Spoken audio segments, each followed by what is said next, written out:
yewe nigeze kugera ku munsi badushorera bagiye kutwica, ntabyo wari uzi.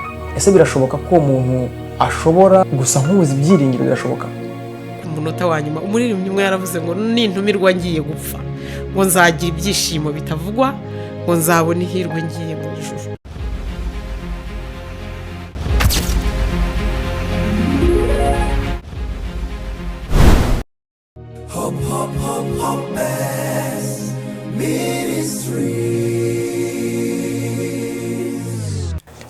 Twongeye kubasuhuza mwese aho muherereye hatandukanye.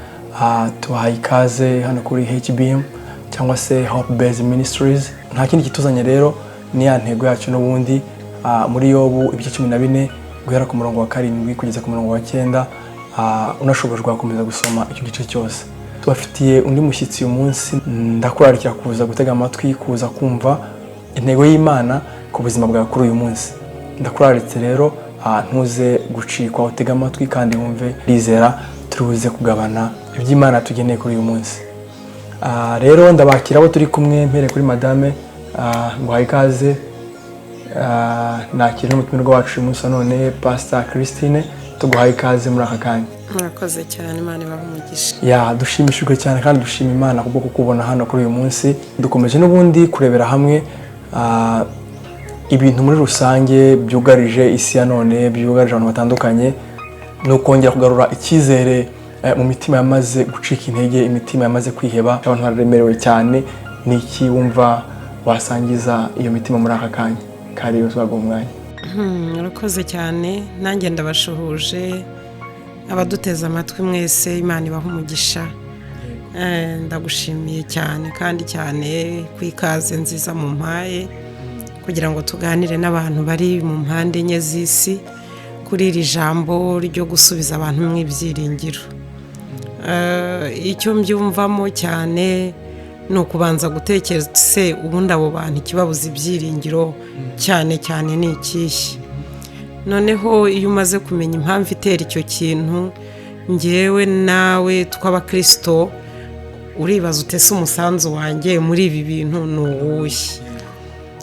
Naje gusanga mu by'ukuri buriya tugizwe n'abandi, cyane cyane imbaraga zacu tuziterwa na generation iri inyuma yacu.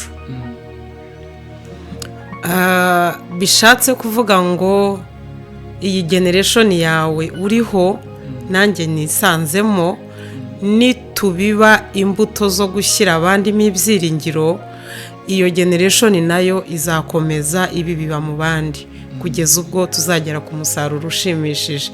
Burya ni nacyo cyazanye Kristo. Imana iguhe umugisha.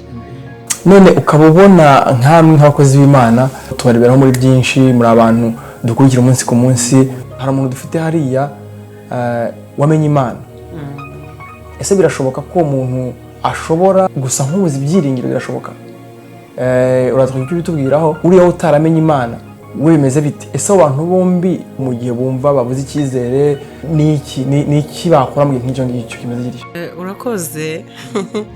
Ari uyu muntu wamenye Imana ariko akaba ameze nk'ushizemo ibyiringiro, arahari. Ari n'uyu muntu utaramenye Imana nawe akaba nta byiringiro afite, nawe arahari.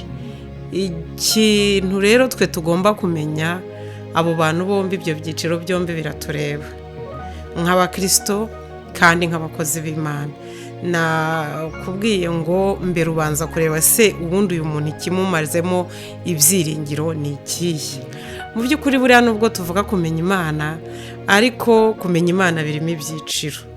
Njya mbwira abantu ngo ijambo ry'agakiza cyangwa ubuzima bw'agakiza ni ubuzima bw'ishuri umuntu agatangira mu wa mbere, uko agenda yiga akagera mu wa kabiri, uko agenda yiga akagera mu wa gatatu, akazageraho ameze nk'usimbuye Yesu mu isi. Ni nako ijambo ry'Imana ribivuga, kuko riravuga ngo kugeza tugeze ku gihagararo gishyitse ngo cy'urugero rwa Kristo.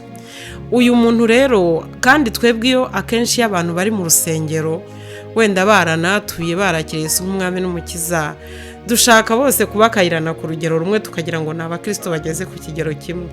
Ariko nanjye nkurikije jyewe urugendo rwanjye rwo mu gakiza, ntabwo biba ari mu kigero kimwe. Rero iyo urugero rwo kugera ku gihagararo cya Kristo umuntu yarugezemo, uwo ntashobora gutakaza ibyiringiro.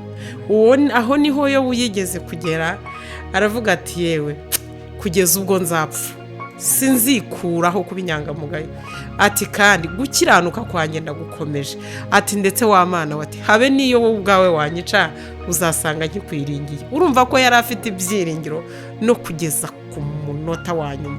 Hari urugero rero rw'umwuka, haleluya, umuntu ageramo akaba afite ibyiringiro bigeza ku munota wa nyuma. Umuririmbyi umwe yaravuze ngo nintumirwa ngiye gupfa ngo nzagira ibyishimo bitavugwa, ngo nzabona ihirwe ngiye mu ijuru.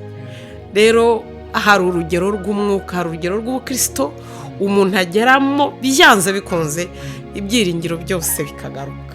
Yesu nashimwe. Reka nguhe urugero. Njyewe nigeze kugera ku munsi badushorera bagiye kutwica, ntabyo wari uzi n'abantu benshi ntabyo bazi, sinkunda kubivuga cyane ariko mbikubwiriye urugero rw'ubukristo ruba rufite ibyiringiro kugeza ku rupfu. Yesu ashimwe. Hari ku itariki 16 z'ukwezi kwa kane, hari nka saa 4 baradutwara abantu 22 mbaterera indirimbo ivuga ngo genda umukristo y'108 ndayikunda, ivuga ngo genda umukristo nzahora ndiwe mu bintu byose kugeza ku gupfa. Cya gitero nari nkubwero kiravuga yego bagiye kutwica, cya gitero rero kiravuga ngo kandi nintumirwa ngiye gupfa ngo nzagira ibyishimo bitavugwa, ngo nzabona ihirwe ngiye mu ijuru. Ndakubwiza ukuri, umutima wanjye watekerezaga ibyo mu kanya maze guhura na Yesu. Umutima wanjye wari wamaze kuva hano ku butaka, ntagihagaze ku isi, ntakireba imihoro, ntakireba amacu, ntakireba ikindi kintu cyose. Numva nko icyo gihe hari nka saa 4, numvaga nka saa 7 ndi mu gitaramo kiri kumwe na Yesu, mvuga ngo ke wa wundi nategereje. Hari ijambo ryamfashije, twakundaga kuganira turi abana ry'ukunda abamarayika bazakora reception ngo aribo bazatwakira ngo bakaduhanagura amarira. Umutima wanjye wari warenza aho hantu, ndirimba indirimbo y'108 n'abantu barahurura bava hirya no hino, baraza umuhanda uruzura, tugenda turirimba, bamwe batabyumva abandi barira. Ariko nge numvaga ndahandi hantu ngenda mbwira abantu ngo komera. Nari nshatse kukubwira iki rero? Nari nshatse kukubwira ngo urugero rw'ubukristo burya uko dutangiye tugenda dukura, ariko hari umukristo ugeze aho hagati watakaje ibyiringiro, ko nabonye abiyahura ababica batarahagera. Urumva ko already yari yamaze gutakaza ibyiringiro, ariko jewe nari mfite ibyiringiro bibwiriza umuntu kugeza ku munota wa nyuma. Imana iguha umugisha. Rero ndagira ngo wenda nshubije, hanyuma batari abakristo bo biranumvikana ibyiringiro se yabikura he? Niba yari yiringiye ku bana bagapfa, yasigara afite yiringiye iki? Umwanditsi wa Zaburi yaravuze ati bamwe biringiye amagare n'amafarashi.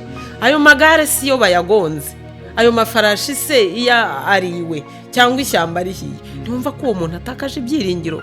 Ariko ijambo ry'Imana riratubwira ngo mbese ngo icyo umuntu yishingikirizaho ngo kiramutse gisenyutse, ngo se ngo umukiranutsi yakora iki? Umukiranutsi hari icyo yakora. Burya abakristo bari mu rugero rutandukanye, ubyumve ko turi mu kigero gitandukanye. Niyo mpamvu tutareactinga kimwe mu bibazo iyo bije, mu ngorane iyo zije. Yakobo yaravuze ati bagenza ati mumenye ko ari ibyishimo, ati nimugubwa gitumo nibibagerageza bitari iby'uburyo bumwe. Ntumva ko uwo muntu ibyiringiro bye biri hejuru ya buri situation. Ariko urugero tugezeho mu Kristo n'uruye, yego naho abo bakristo urugero barimo. Uwo rero watakaje ibyiringiro, uwo rero ufite ugeze ku kigero, nawe nitumukondana kuko nitwareba nitwe two kumwigisha. Amena.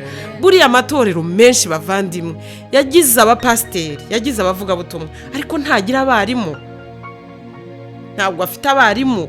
Kandi umwarimu Yesu yagiye avuga ati rero ati mugende mu mahanga yose bagenzi mwigisha abantu mubabatize, ariko mubigisha kwitondera ijambo ryanjye. Aha hantu rero uburyo abantu bitondera ijambo ry'Imana bakarishyira mu bikorwa rigakurira muri bo, rigenda rirema ibyiringiro. Ugasanga ubutunzi bwa mbere umukristo atunze, ugasanga ni ibyiringiro byo kwiringira Imana. Imana iguha umugisha. Ariko uyu mupagani kenshi bihangane ko uyu muntu utaramenya Imana, kuba yatakaza ibyiringiro ni ibintu biri nomo. Niba arwaye yenda gupfa ntaza aho agiye. Nagize inshuti yanjye y'umuganga n'ubirahari, yitwa Mary, ndagushuhuje, Imana iguhe umugisha, ndizera ko uzatwumva, nzakoherereza link kugira ngo ukurikirane wumve ko napreciate ibyo twaganiraga. Twari abarokore twese, twari tukiri abakobwa bato. Yari umuganga muri Roi Faisal, aza kumbwira rero ikiganiro yagiranye n'abaganga ukuntu abarokore bapfa urupfu rutandukanye n'urwo batari abarokore. Burya ngo nta murokore ujya usambagurika, kwa kundi ubona umuntu akubita amaboko, akubita amaguru, ashwe. Namwe muzabigenzure, n'abaduteze amatwi muzabigenzure kugira ngo yego, burya ngo nta umukristo akenshi arahumiriza cyangwa mukabona araramye kuko abareba ingabo zo mu ijuru. Aho niyo ubutumwa bwiza bwo muri Yohana butubwira ngo nuko igihe kiragera ngo Lazaro w'umukiranutsi arapfa, ngo abamarayika ngo baraza baramuzamura bamujyana mu gituza cya Aburahamu. Bibiliya iravuga ngo bukeye na Nyamutunzi arapfa, ngo aramanuka gikuzimu. Mu yandi magambo, abakristo twe dupfa tuzamuka, ariko abatazi Imana bapfa bamanuka. Twe dufite abamarayika baza kudusanganira. Iyo rero umuntu ari mu gihe cye cya nyuma, aba arimo areba ya cortege y'abantu baje kumusanganira, ariko uyu nawe umanutse nawe afite abaje kumusanganira. Ariko burya dupfa tuzamuka, bo bapfa bamanuka. Abapfa bazamuka rero tuba dufite ibyiringiro. Urakoze cyane, ngira ngo nari ngerageje kugusubiza. Urakoze cyane. Uri umaze kutubwira misengera ikibazo, wari utubwiye nyine ngo ibyiringiro murashobora kubitakaza ku bantu bamenye Imana bitewe n'ikigero uko tugeze, aho kigero tugezemo. Ese bikantera kwibaza, urumva abakristo nyine turi mu byiciro of course bitandukanye. Ese mu cyiciro umuntu yaba arimo, aho yaba ari hose, wenda tuvuge muri ibyo byiciro nyine abantu bagitakaza ibyiringiro, ni iki nk'umuntu yakora umukristo? Ntekereza ko wenda iyo umuntu ibyiringiro byagabanutse ari ukuntu aba yagabanukiwe muri ubwo bukristo bwe cyangwa se muri ubwo rugendo rwe. Nihe nama wagira abantu cyangwa se umuntu uri kutwumva ujya wisanga umukristo ariko ugasanga sometimes ibyiringiro byagabanutse cyane? Urakoze cyane. Ndakubwira ingingo ebyiri, ingingo yo guhagarara neza n'ingingo yo gukurikirana abandi. Ingingo ya mbere ku mukristo yo guhagarara neza ni ukwiga ibyanditswe, ni ukwiga ijambo ry'Imana no gusenga. Buriya Bibiliya niyo kode y'ijuru. Sometimes nkunda gukoresha igifaransa, niba navuga ngo ni code chrétienne, ni igitabo, niyo nzira, niyo mategeko, niyo katalogue y'ijuru, niyo password. Urebe, ntago twari bumenye ko Imana ariyo yaremye isi n'ijuru iyo usa ngo ntago twabibwiwe na Bible. Ntago twari bumenye ko Yesu yaje kuducungura iyo usa ngo ntago twabibwiwe na Bible. Muri Bible rero hakubiyemo inzira zose, uburyo bwose bwo kujya mu ijuru, hakubiyemo ubuzima bwose bw'umukristo, hakubiyemo amategeko yose y'Imana. Nta muntu rero ushobora kuyamenya atayize cyangwa ngo ayigishwe. Niyo mpamvu Kristo yavuze ati nubwo mubabatiza mubigishe kwitondera ibyo nababwiye, kuko abafarisayo bishe Yesu burya bari barabatijwe. Yego, ndetse bahoraga ngo bambaye n'imyenda y'imyeru, baramukanya mu maguru bavuga ngo za rabi, ariko nibo bapagani, nibo bananiwe ibya Yesu. Kubera iki? Bari babifite inyuma, ariko ntago bari barabikuye mu bitabo ngo bijye indani. Uribuka, niba twibukiranya neza, hari ijambo rimwe Herode yabwiye ba secrétaire bi, waravuga ati abanyabwenge ngo baraha, ngo bakurikiye inyenyeri, ngo bagiye kureba umwami wavutse, none nimwirukanye mujye mu bitabo, mu ndebere, mujye muri archive, mu ndebere murebe biravuga iki. Ni wumva amakuru yose barayafite, ntibayafite mu mutima, bayafite mu bitabo. Biteye ubwoba rero muri kino gihe ko abakristo bafite Bibiliya mu nzu, bakazigira mu library nyine, mu matelefone, ariko ugasanga ubuzima bwiwe ntago buri muri Bible. Ngewe guhera 9/5 nafashe ubuzima bwanjye, ni urugero ngiye kuguhereza ariko niko kuri, mbumbura Bibiliya nshyiramo ubuzima bwanjye ndafunga. Uranyumvishije? Reaction yose njya nkora mu minsi y'ubuzima bwanjye mbanza kwibaza ngo Bibiliya bivuga iki. Niyo umuntu ambwiye mbere yo kumusubiza mbanza gutekereza ngo ese Bibiliya bivuga iki. N'ubu rero no gusubizamwo umuntu ibyiringiro, Bibiliya bitubwiraho iki, nicyo ngiye kubabwira. Narishubije iki kibazo sister abajije ati se nkatwe twakora iki kugira ngo tugere ku rugero, umukristo yakora iki kugira ngo agere ku rugero rudashiramo ibyiringiro? Ni ukubuza utanga ibyiringiro no kubuza ubusabane mufitanye no kubuza aho bivoma. Naho kuko turi mu isi ibintu byinshi bizinduka biri budukamure, biri budukuremo ibyiringiro, biri butumaremwo. Nkawe gusa uratekereza nk'umuntu bagiye kwica, ubundi hari ikiba kikimutera ibyiringiro uretse kubivoma muri nyiri ibyiringiro iyo mutagirana ubusabane. Ariko kuko yari yarambwiye amakuru, sibyo, nari mfite ibyiringiro ndabango mukanya me and you will be together. Nari mfite ibyiringiro byari bifite ubugingo kuko mbizi neza ko mfite umugabane iruhande rw'uwo muntu. Aho rero navuga ngo abakristo bige kandi bigishwe ijambo ry'Imana, basoma ijambo ry'Imana. Ubu noneho kubera ko tugeze muri, niba navuga ngo tugeze mu gihe cy'iterambere, dufite na Bible zirepeta zivuga ikakwisomera niyo yego ukaba urimo ukora uturimo twawe, ariko Bibiliya ikabikuvugira mu matwi. Icyo gihe rero uhita umenya ijambo ry'Imana icyo uri gusaba. Ugenda, njyewe ndi umukristo udatuye mu isi, uri mu isi ariko ubukristo bwanjye ntiburi mu isi. Imana iguha umugisha. Abo ni ba bakristo rero. Reka mvuge rero ku bapagani, mbese ku bantu batazi Imana. Abo bantu batazi Imana baratureba muri dabo, baratureba ko tugomba kubaha ijambo ry'Imana kugira ngo bazagere ku gakiza. Ariko se turareba hatwe turarifite?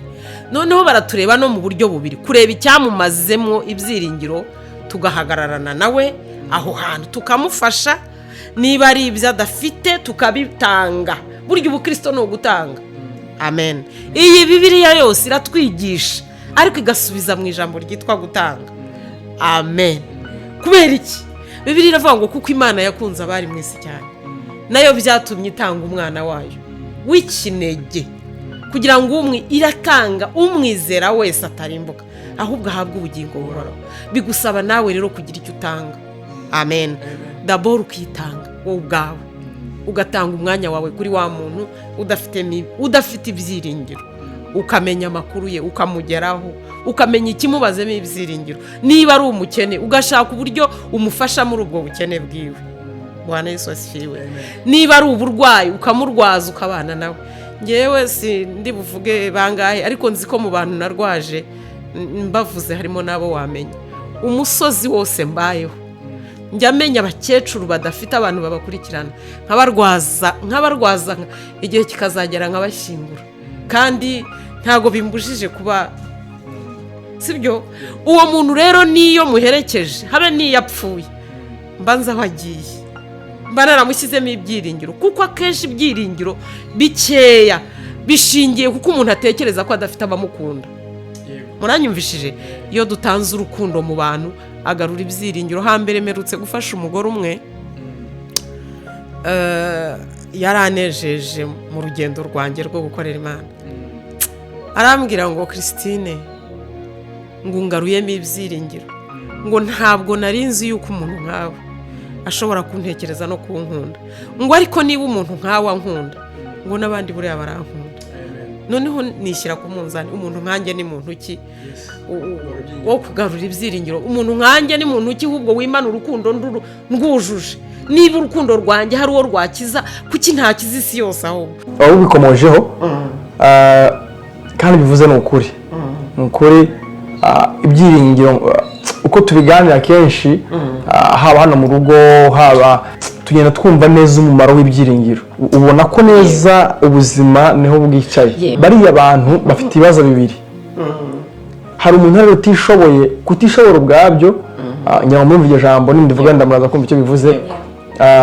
Uriya muntu utishoboye ubwabyo, kubaho utishoboye ntekereza ko bishobora gutuma ubura ibyiringiro. Ni bimwe mu ntambara imwe, ni intambara imwe runaka ufite ishobora gutuma wumva kuko umwana wacu atajya ku ishuri, ejo utazi icyo azarya, utazi icyo azambara, nkumva umutima ukaba wambwira uti, ngasuhuza umutima nkavuga nti ese ejo nubwo bwose ndahana ariko se umwana wanjye sinzi icyo ejo azarya, sinzi icyo azanywa, sinzi utwo tuntu twose tukaza tukaba twapfukirana umuntu, ugasanga abuze ibya byiringiro dushaka ko tutabura. Ariko se kuri uwo muntu ijambo ry'Imana ribivugaho iki? Ariko twebwe dufasha abo bantu ni ubuhe buryo twakaba tubikoramo, cyangwa se bibwira abantu bose badukurikiye ni ubuhe buryo twakwegera abo bantu, ndetse nabo ubwabo ni gute bakabaye bitwara mu bimeze bityo? Urakoze cyane. Mbere y'uko nsubiza kino kibazo, reka mbanze mbashimire we na madamu wawe. Iyi couple Imana ibaha umugisha, n'abatwumva muzashimire iyi couple, muzayishyigikire. Ni abana bakiri bato ariko batekereza binini, nibabona abantu babashyigikira mu myumvire, mu mikorere, mu mitekerereze, bazagera kuri. Imana ibaha umugisha, ndabashimiye. Ubundi ibi bibazo mumbaza cyangwa iyo ntumbero mufite ntabwo ingana nk'imyaka yanyu. Ndaryohewe rero kureba mwakuze mu bitekerezo, ni byiza cyane. Waruvuze rero ngo twebwe nk'abakristo, twebwe nk'abakozi b'Imana, ibintu byo kuba dushobora kureba abantu batakaje ibyiringiro babitewe no kuba batishoboye, twebwe twabikora iki? Nakubwiye ngo Bibiliya niyo kataloge y'ubuzima bw'umukristo, sibyo? Bibiliya ijambo ry'Imana nicyo gitabo gishingiyemo uko tugomba kwitwara, nicyo gitabo gishingiyemo uko tugomba gutekereza, nicyo gitabo gishingiyemo uko tugomba gukora. Kandi nakubwiye ngo akenshi abantu batakaza ibyiringiro kuko baba batekereza ko nta muntu ubakunda ugihari. Sometimes abantu bagatakaza ibyiringiro ku mpamvu nyinshi, sibyo? N'ubukene akenshi bukinjirira mu uwo muntu nta n'abantu bandi bo kumushyigikira afite, yego, bigatuma rero ashobora gutakaza ibyiringiro. Ijambo ry'Imana, Kristo ni ijambo, kandi Kristo niwe gisubizo. Yaravuze ngo ukunde mugenzi wawe nk'uko wikunda. Ntabwo rero mugenzi wanjye yaburara nabaye ndi umuntu usoma Bibiliya muzi jyewe mfite ibiryo ngo abe yaburaye. Ntabwo mugenzi wanjye yakwambara ubusa muzi ndi umukristo ngo nkomeze ngo ubwo buriya ku gatuti cyangwa mu rusengero tuza kuhigira ibyo tujya gukorera inyuma y'urusengero, ntabwo tuza kwiga ibyo dukorera mu rusengero gusa. Oya, nubwo n'ibyo gukorera mu rusengero bitureba, niba dushobora kurentinga urusengero, niba dushobora kwishyura abacuranzi, mbese byaterambere ry'urusengero ni byiza. Ariko 90% y'ubutumwa twakira mu rusengero nubwo kujya gukora hanze y'urusengero muri aba bantu. Rero amen.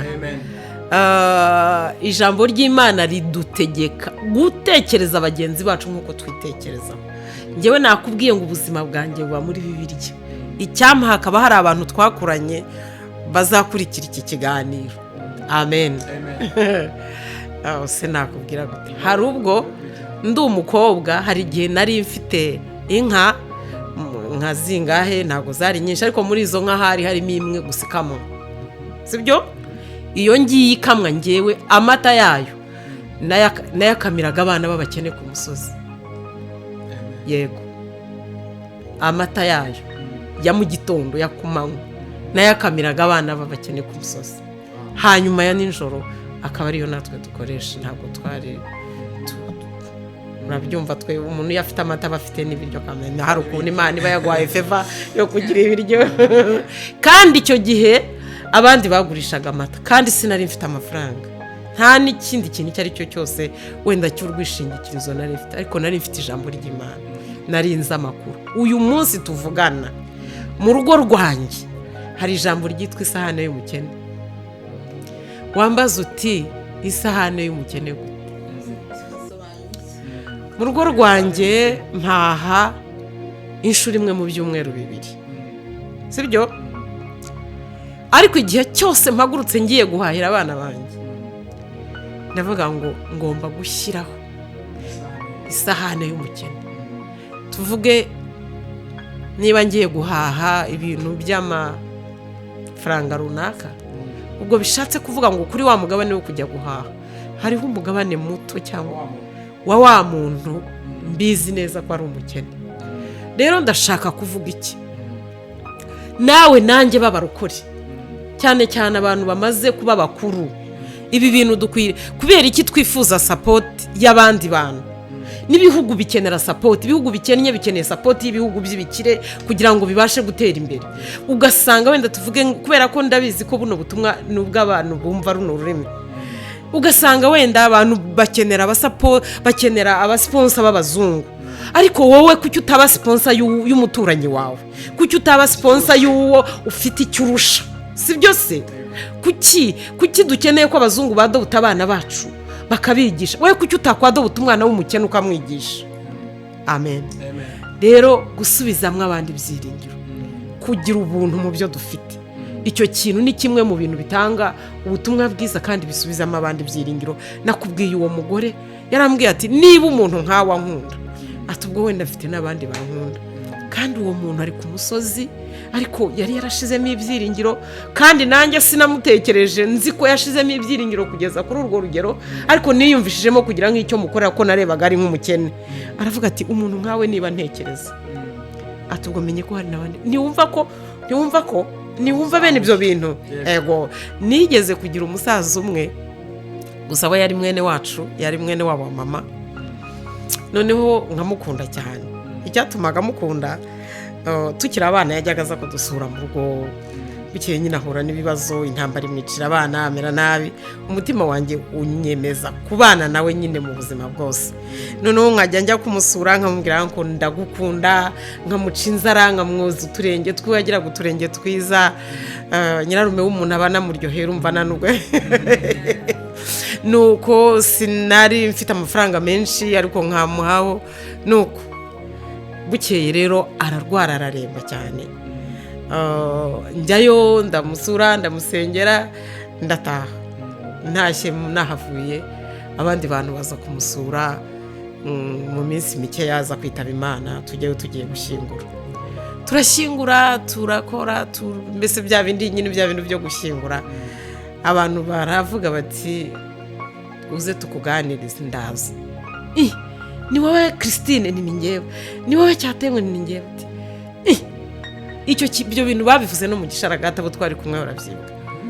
Bati ikintu kitunejeje, muzehe yapfanye ibyishimo bitagira ingano. Nese yapfanye ibyishimo gute? Ati yaratubwiye ngo muzehe mutazi yitwaga Gashumba, ati Gashumba mutazi muzamumenya ku rupfu rwe. Bati si tuzakumenya gute? Ati mfite umukobwa wanjye witwa Christine arankunda, ati umunsi napfuye, ati imodoka zizasendera hano muri Kayonza yose, atarankunda, ati nta n'ubukene mfite. Akajya berekana uko muha amafaranga arira duke utundi akadushyira kuri sako, uko muha amafaranga akarira duke utundi akadushyira arabereka ati dore nimureba nta n'ubwo mfite ikibazo cy'amafaranga, ati nimara no gupfa n'ibiryo abantu bazaza, ati bajye kuretira amafaranga. Ayahe se namuhaga?